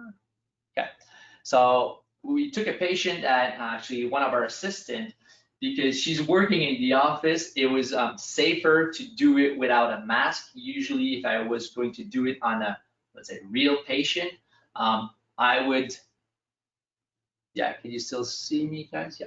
I would have a mask right these days because of the COVID, and the patient would have a mask. So because we were working together, same environment for the last month and a half, we said it was, I think, okay to do it without a mask, easier. Now, you should be able to see the table behind. So we'll use Emily, maybe just on your back. So we'll use Emily as a patient. Actually, last week, one of our colleagues told me that, well, I can tell this. She has like TMJ issue, gut problem, but the TMJ issue is newer, it's a newer symptom. And from one evaluation, my colleague told me, I think she's just becoming electro-hypersensitive, maybe because of our work environment. I was like, well, that's sad, but that's perfect because we have a webinar to do and a demonstration to do. So I don't want to wish her that she's in a bad shape, but it's perfect for our evaluation. So we're not going to do a full workup here. In a real treatment, I would really do like the TMJ evaluation, structural, cranial, cervical, because I'm a chiropractor. We'll focus really on the electromagnetic field evaluation at this point. So first of all, if we want to use manual muscle testing, we need to find muscles that are working appropriately. So we'll find a couple muscles on our body that works fine. Just push toward me. So what we're looking for is just like a locking from that muscle. So she's pushing, I'm increasing the pressure, and it's locking. So that's good. I'm not trying to see if I'm stronger than her. This is not the goal at all. Now, I want to make sure now that that muscle can switch off in a proper timing, because your muscle, let's say from walking or from moving, sometimes are on, sometimes are off. So I'm just going to validate that I can switch that muscle off. So might need some neurology information, and that's a proper response. So she's just like giving off. I'll push again here, and it's back strong. So that's a normal response from that muscle. Let's just check a couple other muscle. Push in. That's good. Make sure that I can weaken that muscle again. Push in. And we'll take some lower muscle, lower body muscle, bring it down. Just push out. Same thing, I want to make sure I can switch these muscles off for a second. Push out. Push out. Now, I don't even know on which side she has a TMJ issue. Is there one side or is it both sides? There's just the one. Okay, so do you have like pain on that side? So there's pain on the right side. So I will, after that, palpate the TMJ to see if there's real pain. Make sure that she's good and real patient. Push out. Weak. Make sure push out again. Good. So we have muscles that are working. We'll take other information, not only muscle testing. I'll check range of motion just to see where she can go. So range of motion, you can just stretch it a couple times, and well, she's not becoming better after stretching. So that's my reference point. So we want to see, we want to get and collect data. No matter what, it could be from posture, could be from pulse rate, anything. And from here, well, I don't know, okay, right there. Okay, so we'll see if that changed after exposure or after treatment. And if we palpate, is that painful? Mm-hmm. And on the left side, is that painful? Mm-hmm. From a scale 0 to 10, how's that? 5. Well, she has kids, so she's stronger. On a man, it would be 10 on 10. And on that side, that's a 3 and that's a 5. And if we palpate the neck, because the upper cervical are tight. So what would be the scale 0 to 10? Wait. Okay, so closer to 10? Wait. Okay, and on the left side, not too bad. So more pain on the right side, upper cervical, TMJ could be linked together. Now, could this be linked with electromagnetic field? Possibly, but it's not the only possibility for all your patients. In reality, I would fix all this and then see after if EMF exposition recreate my initial problem. At this point, we'll switch slightly the evaluation just to show how we can do the evaluation from EMF exposure. So I will use this one. This is just like a transformer for a device. So this, because I've measured that long time ago and multiple times, I know that this device emits a very strong magnetic field in the extremely low frequency. So from electricity, nothing to do with radio frequency. We're just gonna expose, yeah, maybe you just, okay. Because she moved and we wanna be consistent, I'm just gonna recheck my range of motion because you've scooped down, which is okay. Well, not too bad, pretty much similar. Maybe here it's a little different. Okay, so don't move now, okay? We wanna make that reproducible. So I'm just gonna expose her body to a magnetic field. I'm just putting over her head, very sensitive area. If you have one area that you suspect more, you could put the exposure over that area, and then I will use muscle testing first to see if that exposition, so this is on, the light is on, there's magnetic field on, so I'm going to retest muscle. Just push in towards me. Come on, push in. Okay, so there's nothing, well, not much. So she becomes completely weak from that 60 Hertz exposure. So we know that this exposure is bad for her. Knee straight, push out. Wow, try to push out. Nothing. Push out. Yeah, well, she's just like completely all weak. Now, could that affect the range of motion? Sometimes yes, sometimes no. We'll see. A little bit, not that much, but there's a little more restriction. So we'll see on the other side. Yeah, that's a little less. Actually, it was more visible on your right side than on the left side.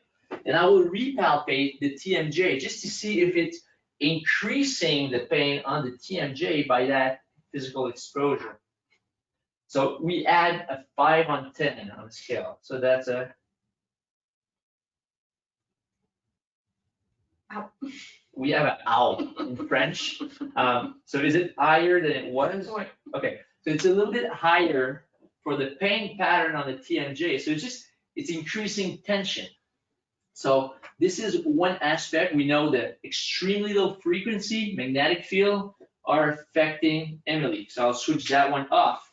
Now, sometimes the patient will stay affected for a longer period, even if the source of emission is not even there anymore. Push in. So you want to recheck and make sure that you're back to your starting point. And in your case, push in. She's back strong, so that's good. So I can move to a different exposition, push out. That's good, okay. So switching to a different one, we'll stay with the 60 Hertz, but we'll evaluate the response to an electric field. So that device, again, I've done the measurement with like real physical devices. And if you don't activate that device, that's a chiropractic device, and you just put it close to the body, it generates an electric field. Then if you activate, you'll generate a bigger magnetic field, okay? This is like the first part we had covered.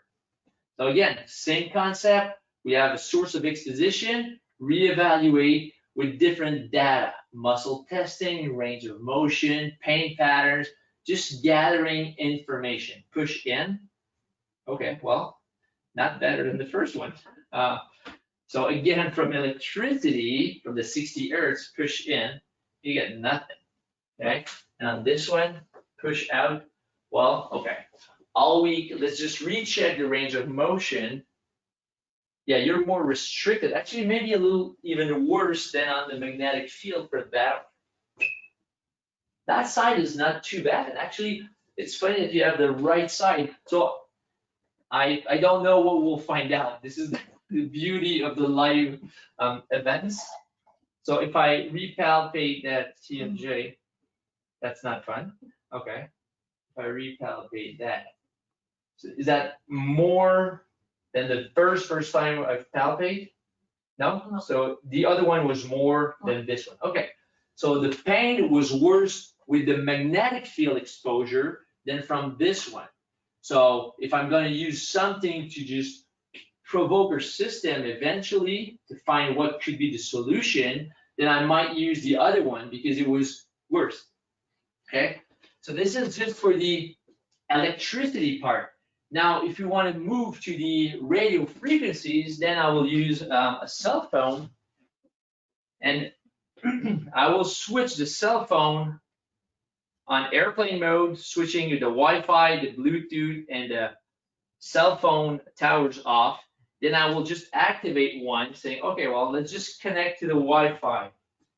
And I want to make sure I connect to the Wi-Fi and I'm increasing transmission so I have a real exposition while the cell phone is in activity. So I'm just going to switch the first YouTube video on. There, that's not a YouTube. There's anything. So we just want to have some data that is on. And I'm going to put it over her head and just retesting. So right now, It's Wi-Fi. So we're in the radio frequency, beaming your body, push in, push in. It's not as weak as the first two, actually. So probably less affected, not bad at all. So less affected by these kind of radio frequencies. No weakness. Push, no weakness at all. Let's recheck the pain pattern so we can move. Not much, okay. Well, probably just back to the beginning for that pain, but it's not increasing just like the magnetic field. Now, if we want to evaluate a different frequency for the radio frequency section on the cell phone, it's easy. Just switch on now the Bluetooth. So I've switched off the Wi-Fi, switch on the Bluetooth, so it's different frequency. Again, no weakening, push in. I'm just going to move a little faster for these ones because I want to have little time and we're close to the end. And I'm just going to activate the really just the cell phone for the regular connection. And we will activate a video, something. There you go. And evaluate, push. In your case, from Wi-Fi exposition or cell phone exposition, push out. I get no change, push. If I recheck, no, it's not changing your range of motion. So muscle test does not change from radio frequency, range of motion does not change. And the pain pattern seems to be okay. We don't have that ow reaction that we had with the magnetic field. Now, if we have to do something, we have to probably change and give her some recommendations. So maybe your home environment has too high magnetic field and electric field. But if there's something we want to do to help her out, well, first we need to plug in this one. So we'll do some exposure.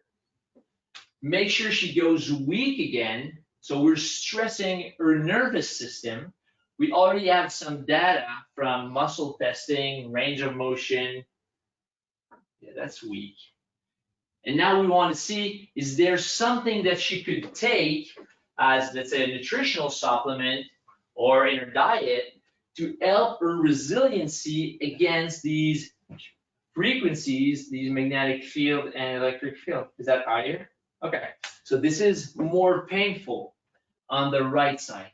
Now, from what we've seen, now in the office, I would check, there's a whole bunch of reflex points on the body that are viscerosomatic reflexes that were found like in the 1940s by an osteopath, Frank Chapman. So I would check all these reflexes, but at this point in time, I'm not going to do that. We're just going to test if a supplement, because I told you there's two main categories. Either you supplement to increase the melatonin production, either you increase the glutathione production to see if we can increase the resiliency on Emily, decrease the TMJ pain, maybe the cervical pain at the same time, and make sure that you can just increase the resilience. And after that, you can modify your work and home environment to be in a safer mode. So we'll use supplement. So we'll try something. Unfortunately, I don't have a lot of Nutrabiotics product. I'm only left with the lipoic acid, which is a very good formula. But I will try another company that we have in Canada that works to increase the glutathione, just similar to what glutathione, but I much prefer the glutathione product. So what we do is we're going to use a different sources. We're going to use lingual testing to send a message to our nervous system. So when we taste, we activate the brain in 100 milliseconds. In 100 milliseconds, your brain knows what you are tasting. So the brain knows before you can't even taste the substance. So if the brain knows, then you'll have a response everywhere in the body, and it's instantaneous, okay? So we can check range of motion, we can repalpate pain, we can check muscle testing, and it's really fast. It's not even a couple seconds. So I'll put the cap in your hand. You put it in your mouth. You don't have to chew it. Just mix it with saliva. So what we need to check is if she's having this substance in her mouth, our goal is to find something that will negate the stress from the magnetic field. Push in. So her body said, maybe it's a very good supplement, but it's not doing anything for Emily at this point in time. It's not changing anything. Let's see here, push out. Let's see range of motion. It's not changing the range of motion. Is it changing the pain? Sorry. It's not changing the pain.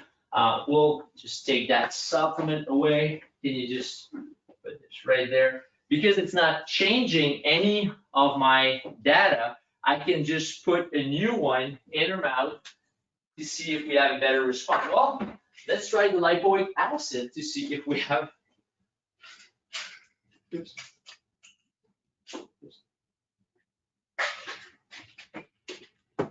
So just mix it with saliva. So lipoic acid will work by increasing glutathione, giving like thiol group also. Let's check. Push in. Very good supplement. Nothing to say against that, but it's not working for Emily at this point in time. Push. So we can be very precise to see what her body needs and what could be helpful for her body, and it's not changing. So let's take that one away.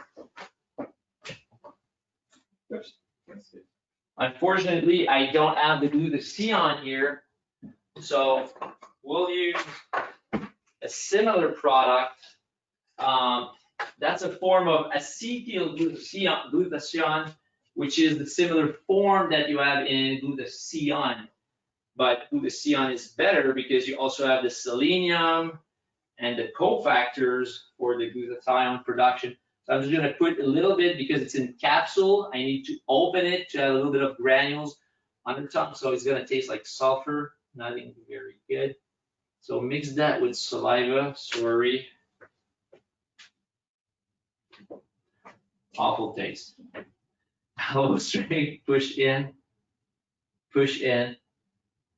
Well, we have a response for muscle testing, but the founder of applied kinesiology, George Goodhart, always said, don't prove muscle testing with muscle testing. So you need to make sure you have other change, either the range of motion or the pain pattern.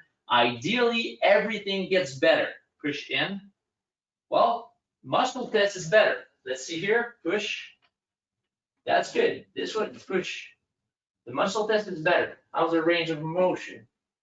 Well, that's better. That's much better on that side. This side, well, we had no big change the first part, but now you're better even on the left side, which is good. And if I palpate the pain, she made like a face like, are you pushing? Like, okay, I'll recheck. Is that better? Is that less than a 5 than what we started with? That's less than a 5, so that's good. How's that? Good. So we have less pain, increased range of motion, more muscle strength. Now, she can resist the exposition to that. Maybe we still need to make some changes in the work or home environment, but for some time, I want to increase her glutathione production by supplementing. It could be a month, it could be multiple months, but I'm going to recheck and see if she gets better. But that should help the neck and the TMJ problem.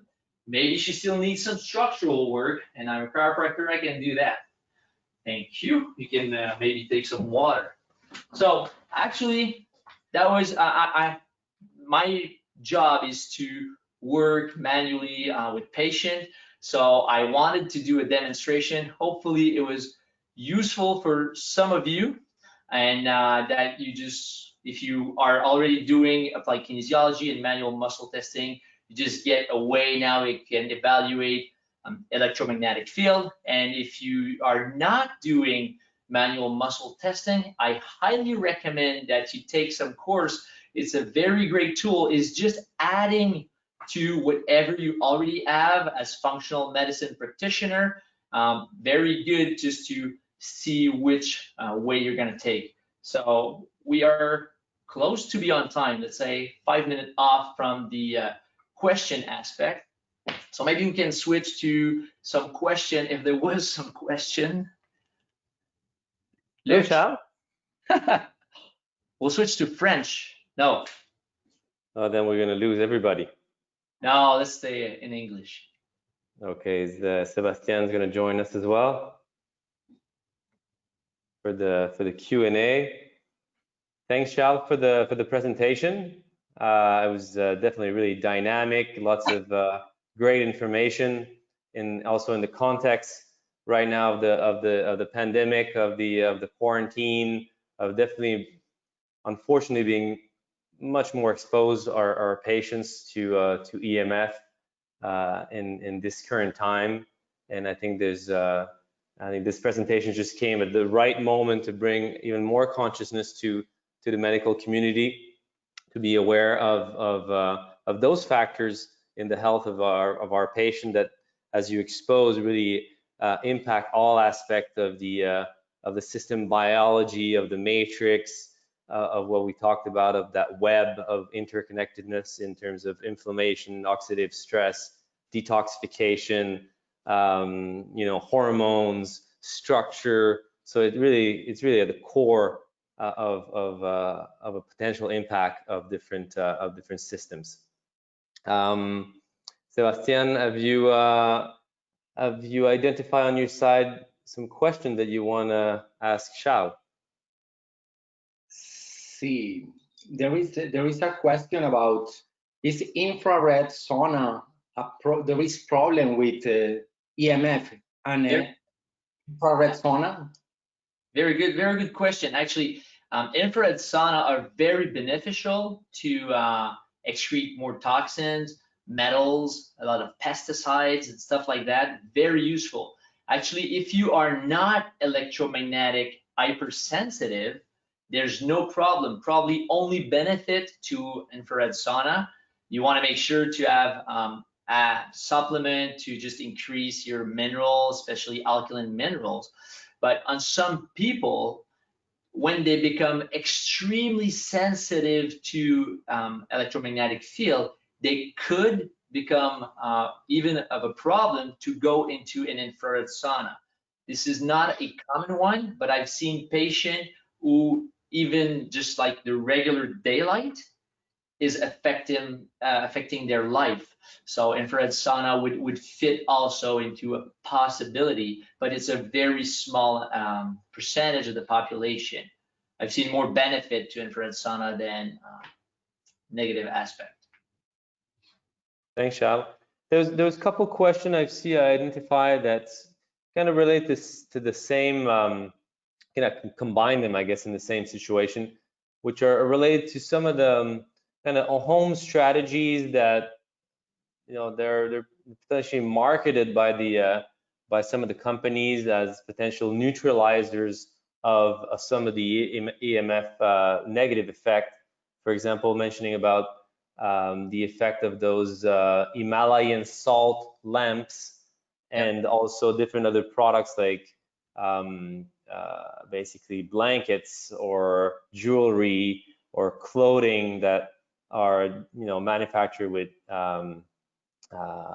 magnets or different other technology that sometimes there could be a little bit more marketing to really their true effects. So maybe you can comment on that. I would say there's a whole bunch of devices on the market. Let's say from the Q-Link, from, like you were saying, the jewelry. I'm not against these. My takeaway on that is it's not going to change really the exposition. So if you have some source of exposition, it's still going to like beam your body. Maybe it's changing a little bit, some impact. I would really be more aware to change the distance you are from different sources and to increase your resiliency with just lifestyle, good lifestyle, nutrition, exercise, stuff like that.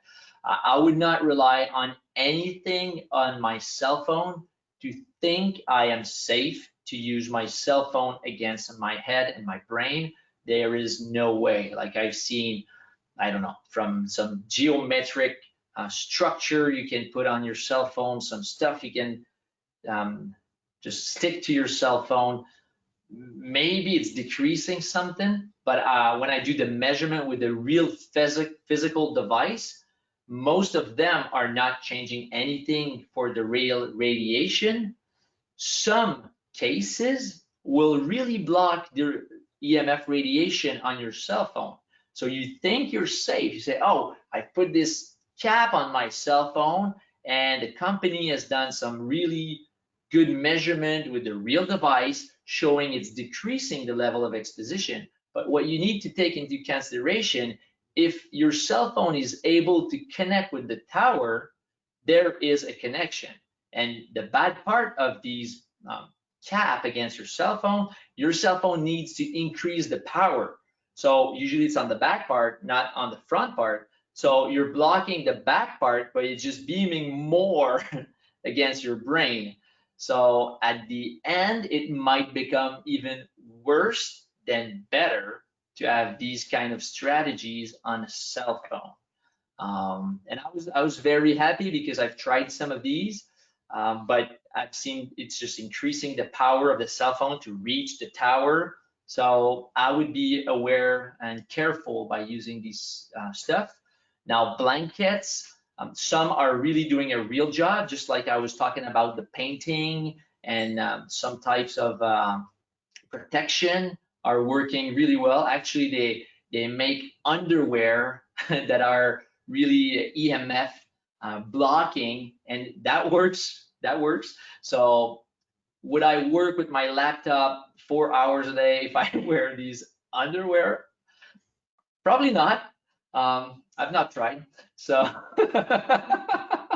and there's stuff that under your laptop, so you can have like really like a shield against you. It works. So if you have no other option to increase the distance to put it on a desk, then it could be a safe strategy to use that. Long response. Okay, thank you, Charles. Anything else, Sebastián? No, no hay más preguntas por ahora. Ya no veo ninguna otra. Okay, so I will take this before we switch to Spanish for the closure. You can always stick around, Charles. Just want to thank you for your time, for your knowledge, for making, you know, obviously a really complex subject that, you know, obviously is required more time for in-depth knowledge, and it's, you know, what you kindly offered that course. So again, we encourage people to look at that and try to, you know, and also making kind of good conclusion of practical tips that we can do for ourselves and our family and our patients to increase that important resiliency in our health. So thank you, Charles. Actually, it's always a pleasure to participate in any kind of nutribiotics events. It's always just fun. You guys have a great family, and it's awesome. Thanks for the opportunity. Okay, thank you very much, Charles. So, vamos a darle el cierre al evento. Entonces, voy a retomar el control aquí de la... Básicamente, muy bien. Súper. Ok, muy bien. Entonces, pues como le decía Sebastián al principio, o sea, sobre lo que vamos a tener la próxima semana, la conferencia subtitulada, el curso de Charles, son varias otras cosas que vamos a seguir poder profundizar sobre el tema de la sensibilidad de los campos electromagnéticos. Antes del último anuncio, no sé, Sebastián, si quieres comentar algo. No, ya. No, está bien, listo. Entonces, rápidamente...